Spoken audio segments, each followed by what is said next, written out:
Building your web of content, you have to begin with building you. You have to begin with yourself. To build your web of content, start by setting a square foundation. What do I mean by starting a square foundation? Well, there are 4 aspects. Today, I am just going to cover aspect number 1, you. That's your brand. That is your unique selling proposition. That is the first thing that you should begin asking yourself.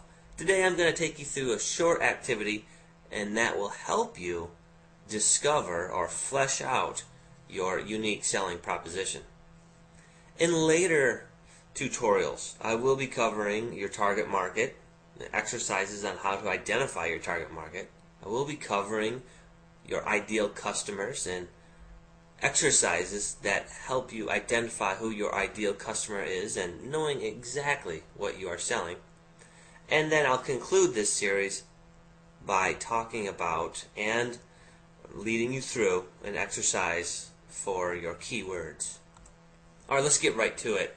You are your own brand, your web identity. You have to define yourself as you see yourself on the web, or who you want to be out there on the web. Once you hone in on who you are, then you can hone in on who you are attracting. By doing this, by really understanding this, it becomes a lot easier to cut through all the noise and clutter in and outside the social networking discussions. You're going to be more focused, you're going to be more consistent, and you're also not going to be led down other paths that are just really going to waste your time. You're going to want to keep on track with the message that you have predefined for yourself, and you should enjoy giving this message. This will also be in alignment with the message your target audience wants and needs to hear. So that is the question. Who are you, and what makes you stand out? Let's take a look at a couple things here. First of all, what is your business?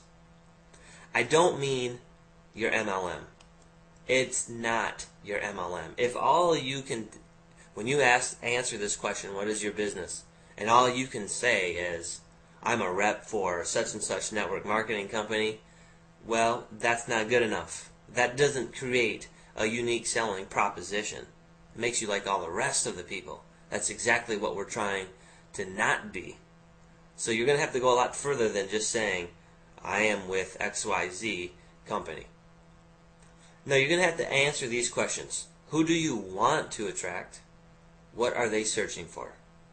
For example, for me, I'm wanting to attract, I want to attract 20-somethings and 30-somethings who either are going to be having a family or they already do have a family, and they want to get out of the insecurity of not having enough money, the insecurity of whatever job they're working with, and they want to have more control of their life, specifically more control over their finances.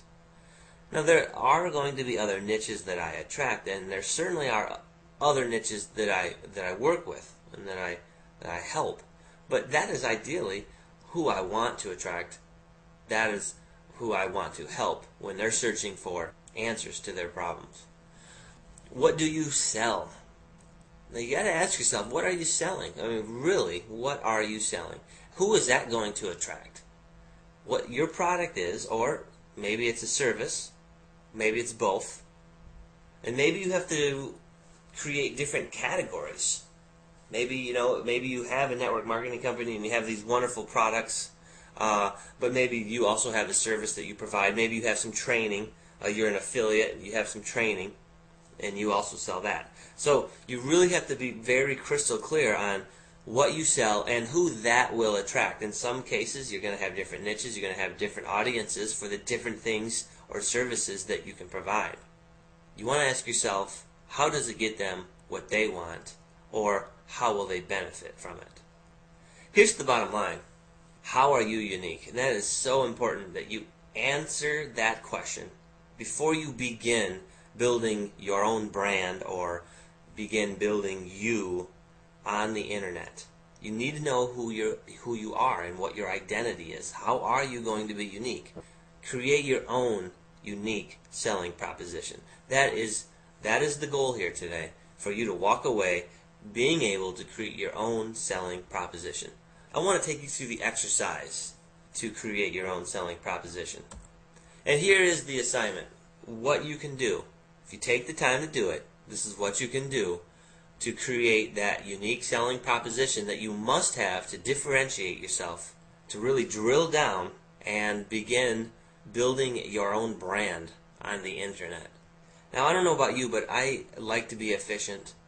When I'm on the computer, I want to know what I'm doing and I want to get off. So I highly recommend that you do this exercise with your paper and pencil or pen. Ultimately, what you're going to do is you're going to prepare a one-paragraph statement of your unique selling proposition, your USP. At first, expect to have trouble expressing this tightly and specifically, but don't stop until you do. It may take 2 or 3 paragraphs or more. I know for me, it took 2 or 3 pages at first, but that's not good enough. That's way too long. That's unfocused. But it is okay at first. Nonetheless, you must ruthlessly edit away the generalities and tenaciously focus on the most crisp, clear, and specific promise you can allow your target market to expect from you. You have to walk around like a billboard with this promise on you. What are you going to be able to promise your target market every time you're out there on the internet creating valuable, value-based content? What is the promise you're going to be able to give to your target market? You're going to want to rework this statement so you've hacked away all the excess verbiage, all the hazy statements, till you have a clearly defined and clearly apparent unique selling proposition.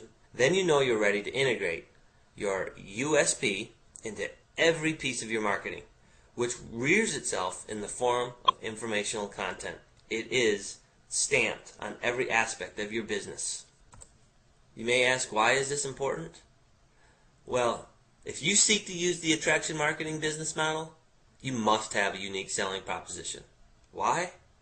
Because it's going to be the nucleus around which you build your success. It's going to be the nucleus around which you build your fame and your wealth. So you better be able to state it. If you can't state it, your prospects aren't going to see it. Bottom line. If you don't know your song and you can't sing it, your prospects aren't going to be able to sing along with you either. So whenever a customer needs the type of product or service you sell, your USP, your unique selling proposition, should bring you immediately to mind. Alright everybody, I'm Eric Walker, and today I covered your unique selling proposition. It is one of the first things you must cover, the first thing you must define for yourself when you're building a square foundation on the internet. First thing you must cover, first thing you must address, if you're going to begin building a web of content and building you, knowing your identity out there on the internet. I will be covering all 4 aspects. I will be covering the other aspects of your target market, your ideal customer, as well as your keywords in upcoming tutorials.